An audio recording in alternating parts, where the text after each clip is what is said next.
Hey guys, how's it going? Hope you're doing well. My name is Crown, and today I'm going to read you some very interesting stories that I hope that you're gonna love. And now, without further ado, let's go!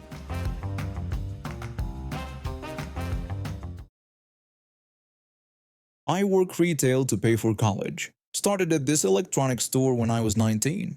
The old manager was pretty cool. He understood that retail work meant you had to move around, help customers, restock things.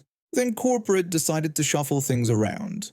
Our old manager got promoted to district level, and they brought in this new guy. From day one, you could tell he was one of those managers who thought being in charge meant micromanaging everyone into the ground. He had this whole speech about efficiency and maximizing productivity that basically boiled down to him wanting to control every single thing we did. The guy was obsessed with the registers. He had installed this new system where he could monitor everything, how long transactions took, how often we stepped away, even how long we spent talking to customers. He would pull up these reports and call people into his office over the smallest things. I tried explaining to him that sometimes I needed to grab supplies or help customers find things. He just went on about how I was always wandering off somewhere and that the register was my station. He said that was where I belonged. When I asked what I should do if customers needed change from the safe or the receipt paper ran out, he told me to figure it out. He said my job was to ring people up, not play tour guide around the store. This went on for weeks. He would make these passive-aggressive comments whenever I would leave to grab a roll of bags or throw away trash. Other employees were getting the same treatment. We all started feeling like prisoners chained to our registers. Things came to a head on a Tuesday morning. I had been working the early shift, and it was one of those days where everything seemed to need attention. The receipt printer had jammed twice, we ran out of quarters for change, and some kid had knocked over a display near my register. Each time I dealt with these problems, I could see him watching from his office, taking notes. At the end of my shift, he called me over. He told me he had been tracking my movements and that I had left my register 14 times that day. I explained that I was just doing my job, dealing with printer jams, getting change, cleaning up messes. He said he did not care what the reason was, that I was leaving my post too often. When I pointed out that I still helped every customer and everything got taken care of, he said that was not the point. The point was that I was not where I was supposed to be. Then he pulled out this printed email he had prepared. He had actually written up a formal policy just for this conversation. He said that, effective immediately, if I stepped away from the register for any reason, even for a second, I had to clock out. No exceptions. I stared at this guy. He was completely serious. I asked if he wanted me to clock out just to throw away trash. He said yes if it took me away from the register. I asked about getting change from the safe, which was literally part of my job. He said to clock out, do what I needed to do, then clock back in. Same thing for grabbing supplies. I could see he thought he had found some brilliant solution. In his mind, this would keep me glued to the register because I would not want to lose pay. But I had dealt with enough entitled managers to know exactly how this was going to play out. I told him I understood the rule perfectly, then asked just to be clear, anytime I stepped away from the register, no matter what the reason, I had to clock out first. He said exactly, and that he was glad we were on the same page. The next day was a Friday, which meant it was busy. I came in with a completely different attitude. If he wanted to play games with a time clock, I was more than happy to accommodate him. At exactly 9:10 a.m., a customer accidentally knocked over a jar of peanut butter near my register. Glass everywhere. I said sorry and that I needed to clean it up and would be right back. I walked over to the time clock, punched out, grabbed paper towels and a broom, cleaned up the mess, then walked back and clocked in. The whole thing took 6 minutes. The customer looked confused and asked if I had just clocked out to clean that up. I explained it was the new company policy. I had to clock out anytime I stepped away from the register. At 9:40 a.m., the receipt printer jammed. Clock out. Walk 3 feet to the maintenance station, grab a new roll, fix the printer, clock back in. 7 minutes. At 10:05 a.m., an elderly customer needed quarters for the parking meter. She asked if I had change for a 5. I said sure, but explained that I needed quarters from the safe and asked her to give me just a moment. Clock out, walk to the office, get the quarters, walk back, clock in. 8 minutes. My manager was starting to notice. I could see him in his office looking at his computer screen with a confused expression, probably wondering why his productivity reports were showing all these gaps. At 10:42 a.m., my till was running low on quarters. Clock out 20 steps to the office, grab a bag of quarters, clock back in. 8 more minutes. At 11:15 a.m., a customer asked about large shopping bags. They were literally on the shelf right behind me. She wanted to know if we had bigger bags than the small ones. I said yes, but explained that I needed to clock out to get them for her. She asked what I meant by clock out. I told her it was company policy. I turned around, punched out, grabbed the bags from the shelf 2 feet behind me, handed them over, clocked back in. 3 minutes. The customer shook her head and said something about corporate nonsense. She was not wrong. By lunchtime, I had clocked out and back in 8 times. Each time I made sure to be as visible as possible, walking past the manager's office window whenever I could. The afternoon was even better. Receipt printer jammed again. Clock out. Customer dropped their credit card and it slid under a display case. Clock out to help retrieve it. The trash can was full. Clock out. Needed more bags. Clock out. Customer wanted to know if we had an item in the back. Clock out to check. Each time I was following his rule to the letter. Anytime I stepped away from the register, even for the most basic part of my job, I clocked out first. By closing time, my time card showed I had left work 13 times. All told, it added up to nearly 2 hours of unpaid time, 2 hours spent doing basic tasks that were essential parts of my job.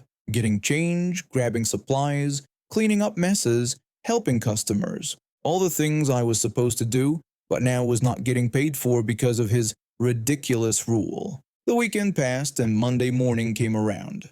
I was scheduled for another shift, curious to see if he had noticed anything unusual about Friday's time card. I did not have to wait long. Around 10 a.m., I got called to the front office. But it was not just my manager waiting for me. There was also a woman from Human Resources and someone from Payroll. They had my time card from Friday spread out on the desk, and they did not look happy. The HR woman started asking questions about why I had clocked out 13 times in a single shift. She wanted to know if there was some kind of emergency or if I had been feeling sick.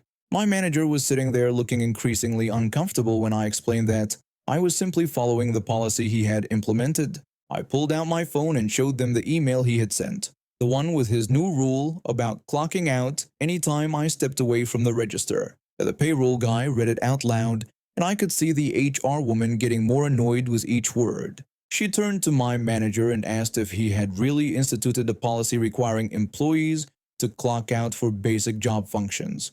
He started stammering about productivity and efficiency, but she cut him off.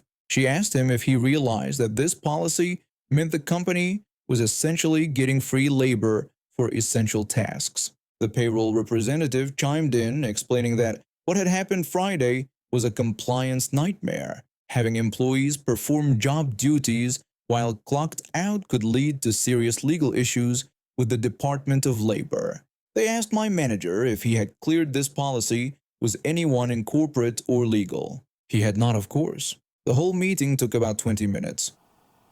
By the end of it, my manager looked like he wanted to disappear into the floor. The HR woman told him his policy was being terminated immediately and that he needed to review proper labor law guidelines before implementing any new rules. They also made it clear that I would be paid for all the time I had clocked out on Friday, plus overtime since those extra hours pushed me over 40 for the week. After HR left, my manager tried to act like nothing had happened. But word spread fast among the other employees about what had gone down. Everyone started treating him differently, like they had finally seen behind the curtain of his authority. Watching him try to micromanage after that was something else. Every time he started getting on someone's case about leaving their station, you could see him remember the email, remember HR's lecture, and back off. He had gotten so focused on controlling every little movement that he had forgotten basic employment law. Within a month, he had been transferred to a different location. Corporate said it was a lateral move, but everyone knew what it really was. I kept that email he sent for the rest of my time at that store. At 30, I thought I had my life figured out. I owned my own house, had two amazing kids from a previous relationship, and was about to marry the man I thought was the love of my life. My fiancé and I had been together for 3 years, and he was great with my kids. We'd built what I thought was a solid foundation together. The wedding was supposed to be a destination elopement. Nothing too fancy, just us flying out to a beautiful beach somewhere warm, saying our vows with our toes in the sand. I'd already bought my dress, a simple but elegant white sundress that made me feel beautiful. The flights were booked, the small ceremony was planned, and I was counting down the days. 40 days. That's how close we were to the wedding when my world came crashing down. It started when I noticed he was being secretive with his phone. He'd always been pretty open about it before, but suddenly he was taking it to the bathroom, keeping it face down during dinner, and getting weird when I walked by while he was using it. At first, I told myself I was being paranoid. Wedding stress makes everyone act strange, right? But the nagging feeling wouldn't go away. One evening, while he was in the shower, his phone buzzed on the nightstand. I looked over and saw a notification from something called Tinder. My heart stopped. I knew what that app was for. When he came out of the bathroom, I was sitting on the bed holding his phone. I asked him to explain why he was getting notifications from a dating app. He immediately went into damage control mode, claiming he'd deleted the app ages ago and it must be some old notification glitch. I pointed out that it said he had new messages, and his face went white then red. He started stammering about how it was nothing, how he'd forgotten he even had the account, how he never used it, but I could see right through him. I told him to open it right then and there to show me this old account he'd supposedly forgotten about. That's when he got defensive and accused me of being crazy, asking why I didn't trust him. I told him my gut was telling me something was wrong and he was acting guilty. I told him again to open the app. He refused completely. That's when I knew for sure. We got into a huge fight, and he stormed out to cool off. But he made one crucial mistake. He forgot his phone.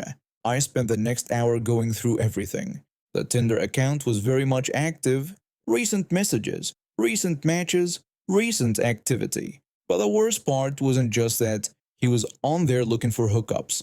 It was what he was telling these women when they asked about his relationship status. According to his messages, we were in an open relationship, polyamorous. He was telling complete strangers that I was totally fine with him seeing other people. Some of the conversations went into detail about our supposed arrangement and how understanding and cool I was about the whole thing.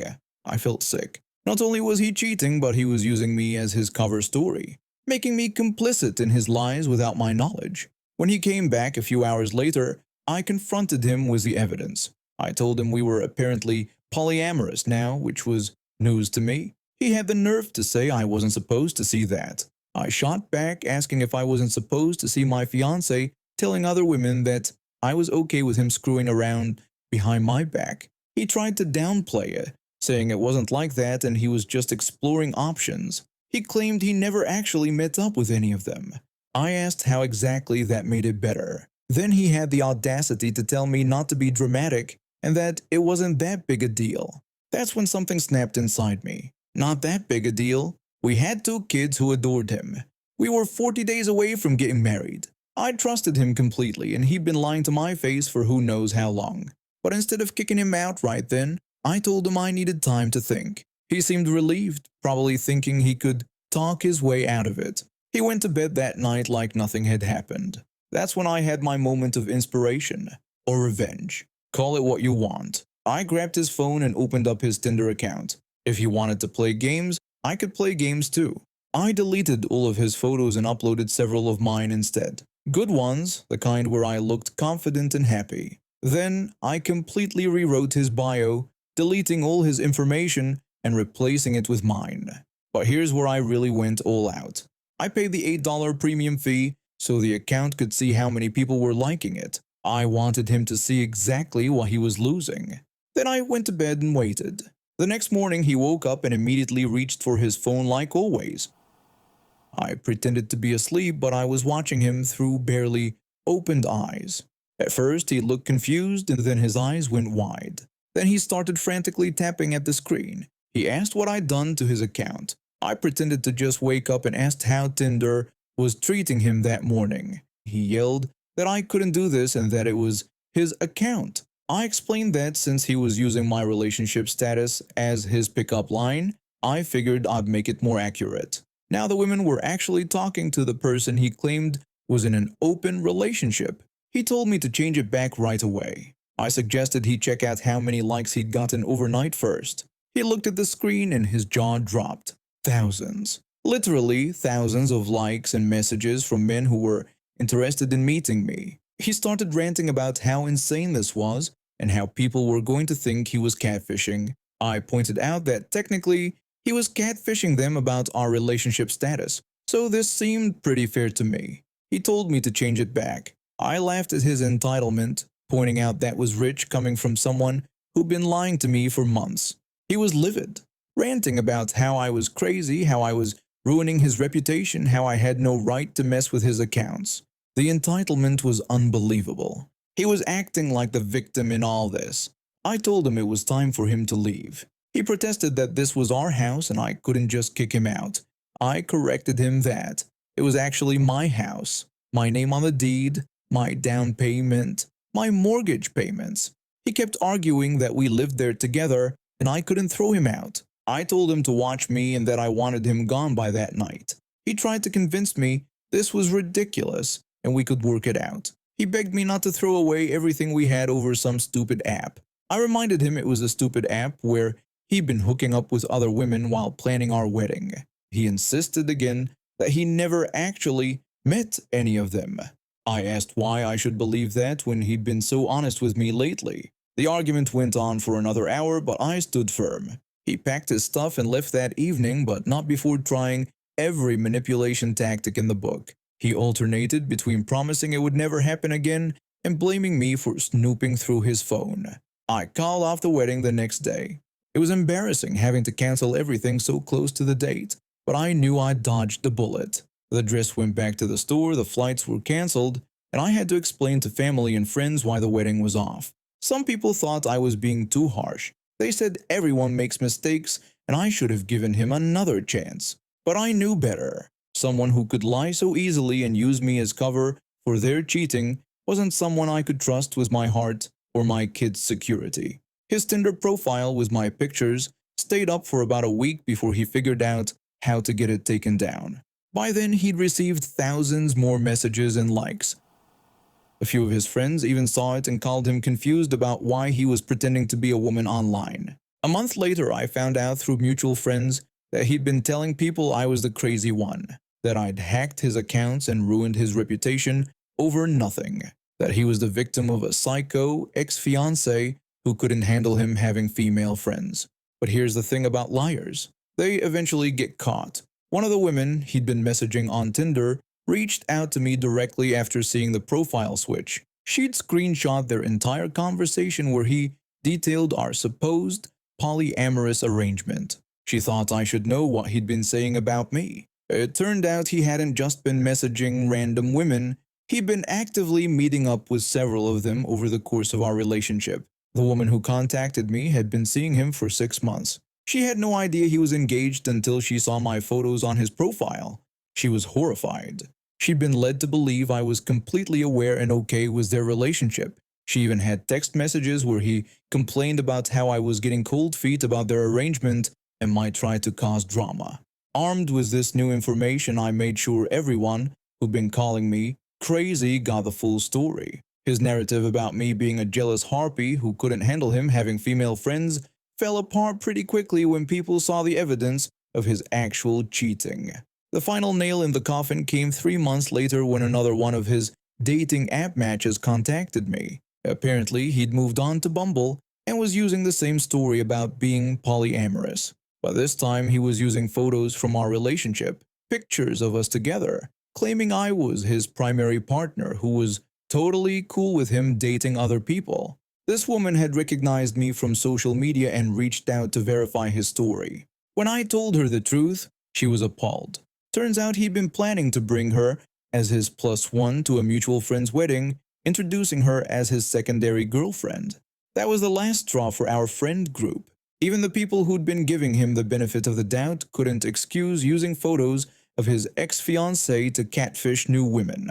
His reputation was completely destroyed. These days, I'm doing much better. My kids and I are happy in our house without the stress of wondering what lies we're living with. I've started dating again, but this time I'm taking it slow and trusting my instincts.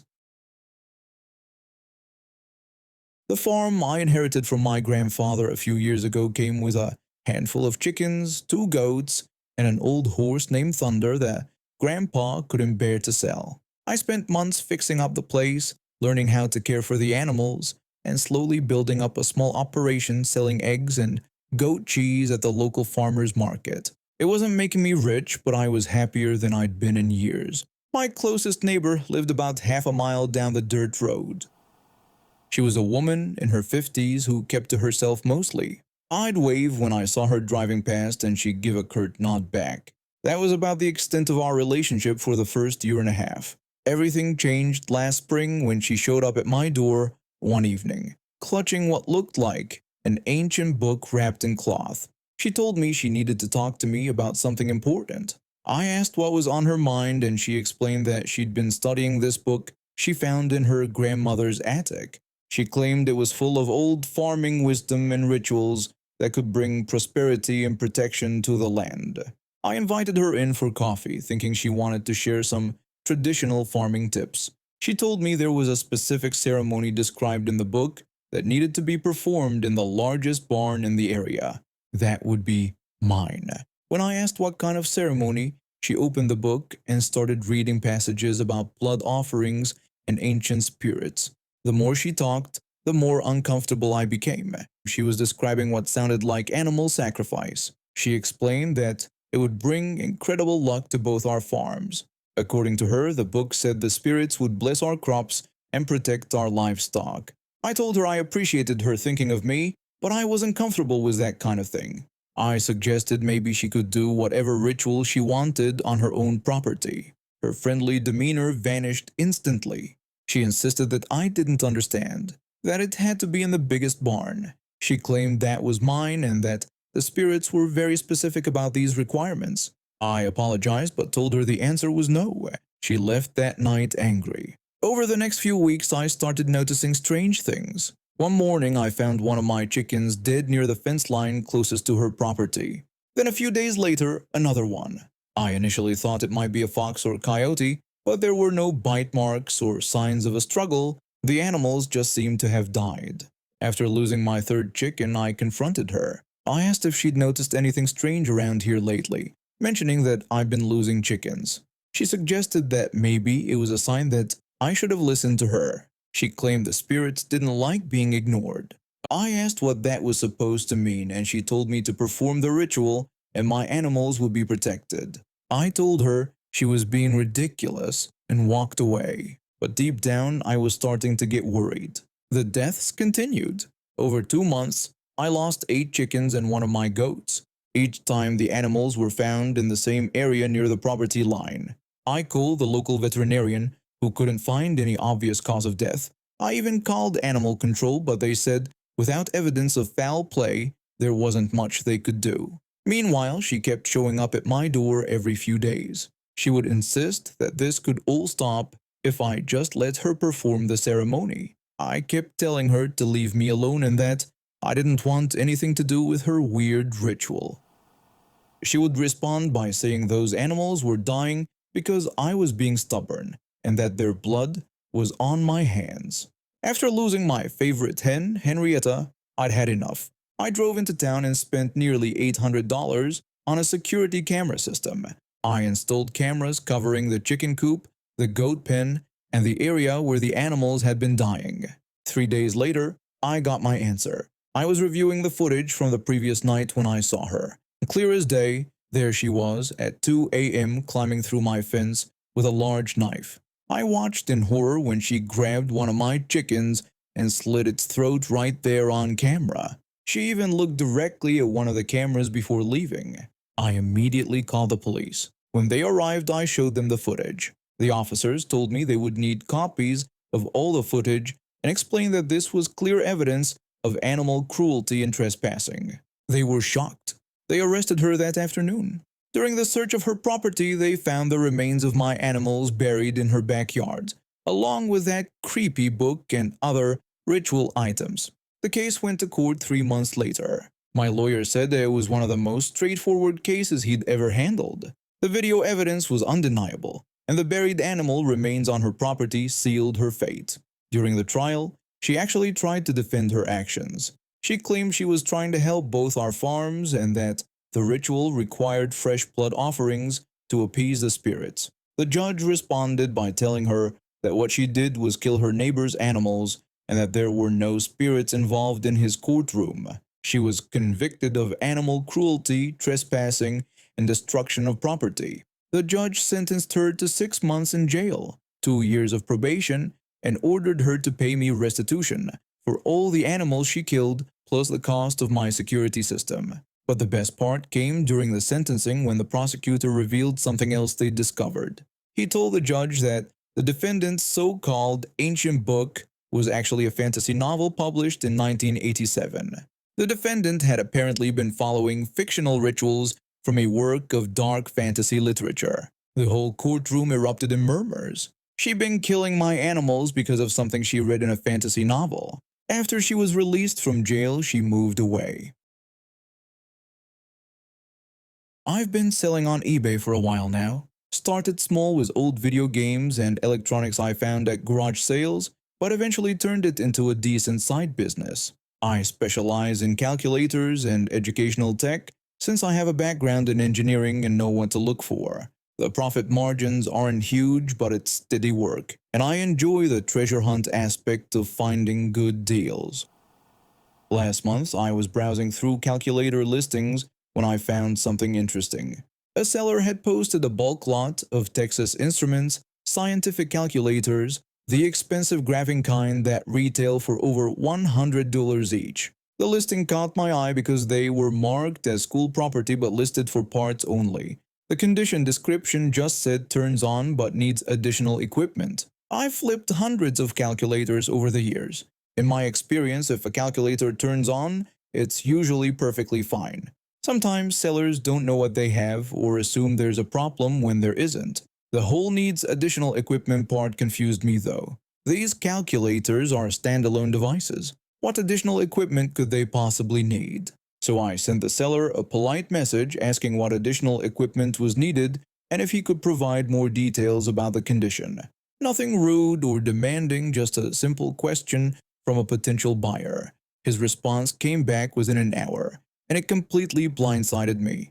He wrote back sarcastically asking if I was just trying to show off my intelligence and if I was bored. The tone was hostile and mocking, like I had somehow offended him by asking a basic product question. I stared at my phone screen for a solid minute. This guy was being hostile over a basic product question.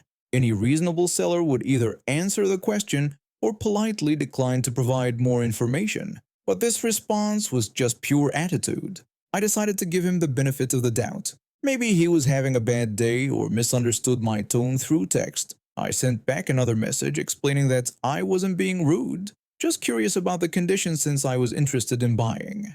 I told him no worries if he didn't want to provide more details. His second message was even worse. He told me that if I was smart enough to read the description, I wouldn't need to ask anything.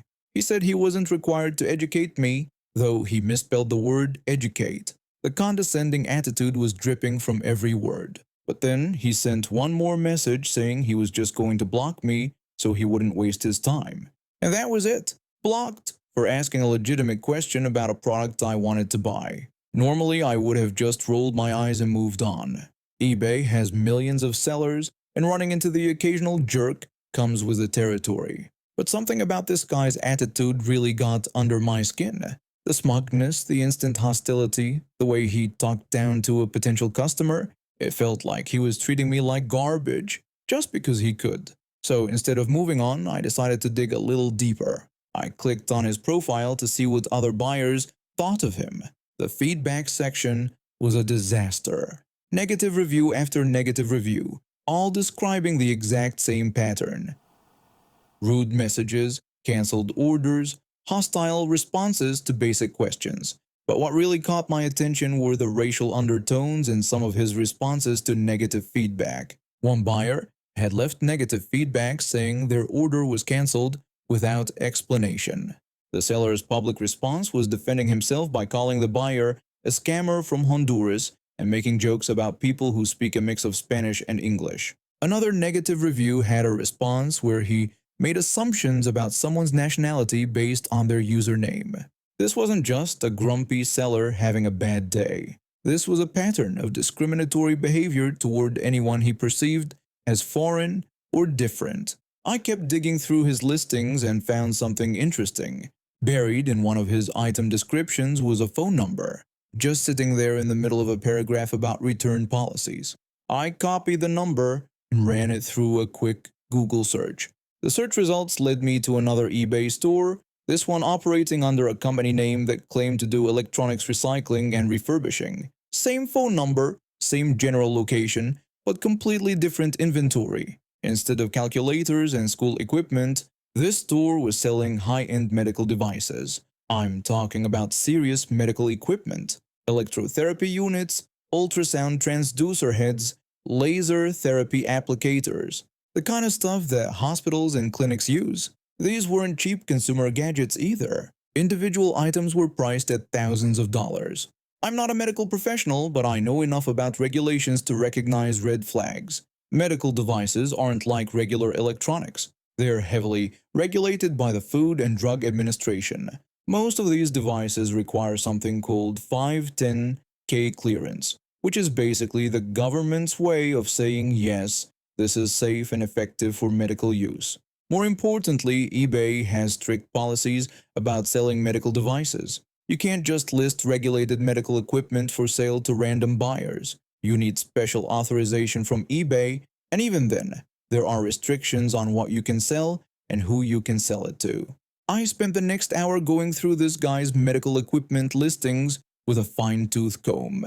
I cross-referenced model numbers with the Food and Drug Administration's device classification database. I checked each item against eBay's restricted items policy, specifically the section about medical devices and accessories. The violations were everywhere. Ultrasound transducers that required professional certification to operate safely, electrotherapy devices that needed medical supervision, laser therapy equipment that could cause permanent damage if used incorrectly. Some items were listed as for parts only, but even that doesn't matter when the devices themselves are restricted from sale to the general public. I documented everything: model numbers, Food and Drug Administration classification codes, exact policy violations. I even took screenshots of the listings in case they disappeared before eBay could review them. Then I started filing reports. eBay has a specific category for reporting items that aren't allowed on the platform. I used the item not allowed option and provided detailed explanations for each violation. I included the model numbers, the Food and Drug Administration database references, and quotes from eBay's own policy pages explaining why these items couldn't be sold. I reported 6 of his most expensive listings, the ones that were clearly medical devices requiring professional authorization. The total value of the items I reported came to over $13,000. Then I waited. This morning I got an email from eBay. 6 listings had been removed from the platform for policy violations.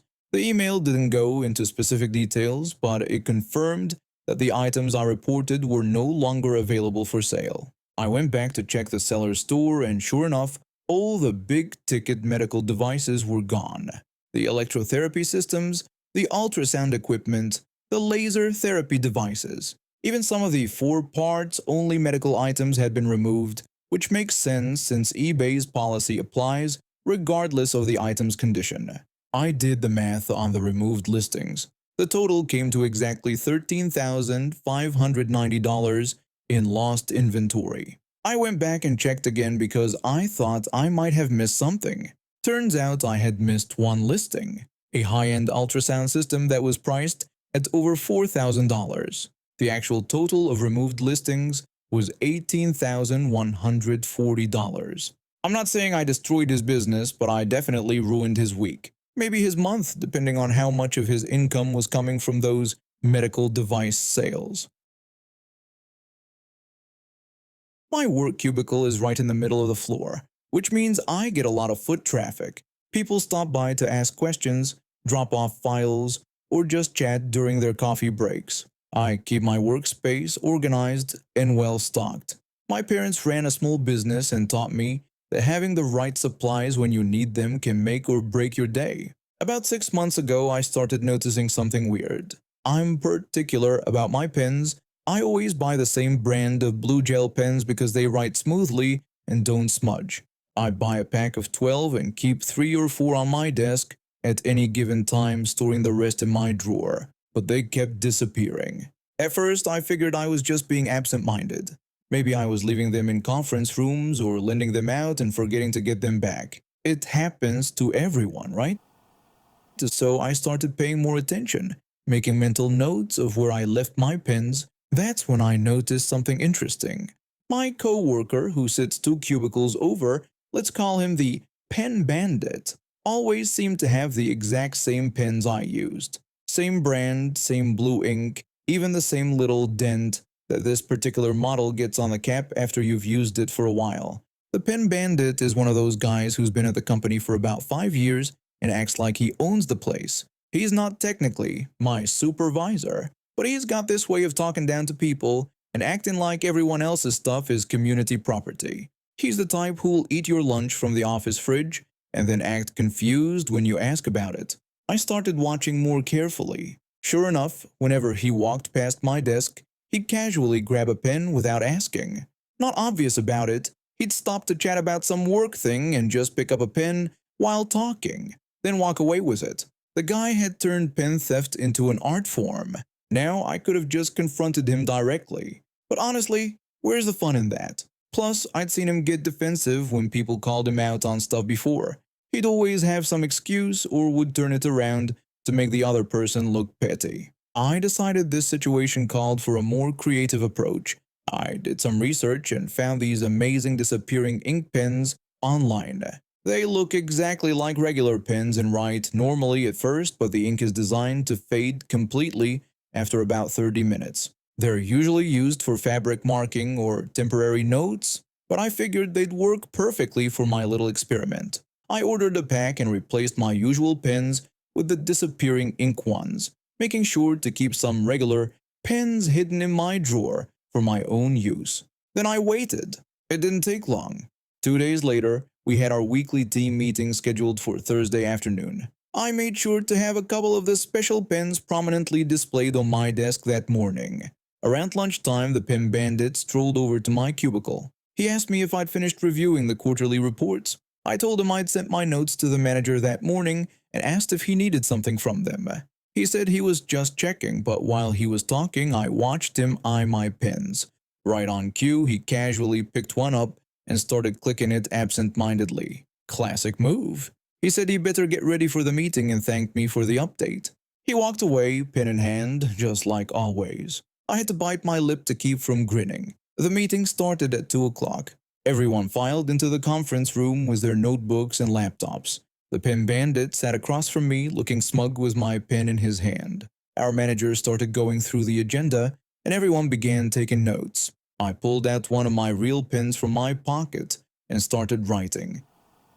The pen bandit was scribbling away enthusiastically with his stolen pen, probably thinking about how he'd just scored another free supply for his collection. About 20 minutes into the meeting, I noticed him looking confused. He held up his notebook and stared at it, then looked at the pen. I could see his notes starting to fade from where I was sitting. He muttered that it was weird. He tried writing more, but the ink was getting lighter and lighter. By the 30-minute mark, his page looked completely blank, except for some faint indentations where he'd pressed the pen to paper. Our manager asked if everything was okay over there. The pen bandit explained that his pen seemed to be broken because the ink had just disappeared.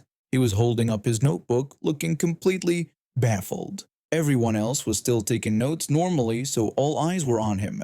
One of our co-workers suggested that maybe the pen had run out of ink. The pen bandit insisted that he had just been using it and that the words were there before, but now they were just gone. He kept staring at the blank page like it was some kind of magic trick. I had to focus really hard on looking concerned instead of bursting out laughing. I offered him one of my pens, acting like I was being helpful. He took it gratefully and spent the rest of the meeting trying to recreate his notes from memory while shooting confused looks at the disappearing ink pen. After the meeting, I watched him examine that pen like it was evidence from a crime scene. He clicked it, scribbled on scratch paper, and even held it up to the light. Of course, it worked perfectly fine for the first few minutes before the ink started fading again. The next day, I left my usual pens out on my desk. I saw the pen bandit walk by several times, but he didn't take a single one. In fact, he started giving my desk a wide berth, like my pens might be cursed or something. A week later, I overheard him talking to another co-worker in the break room. He was telling them that there was something wrong with the pens from the supply closet. He explained how he'd grabbed one the other day and the ink had just vanished completely off the page. The other co-worker suggested they might be defective. The pen bandit agreed and said he was bringing his own supplies from now on.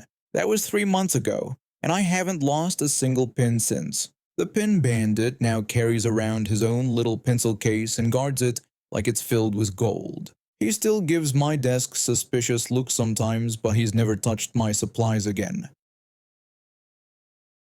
And now we have reached the end of today's stories. Thank you for watching, and see you next time.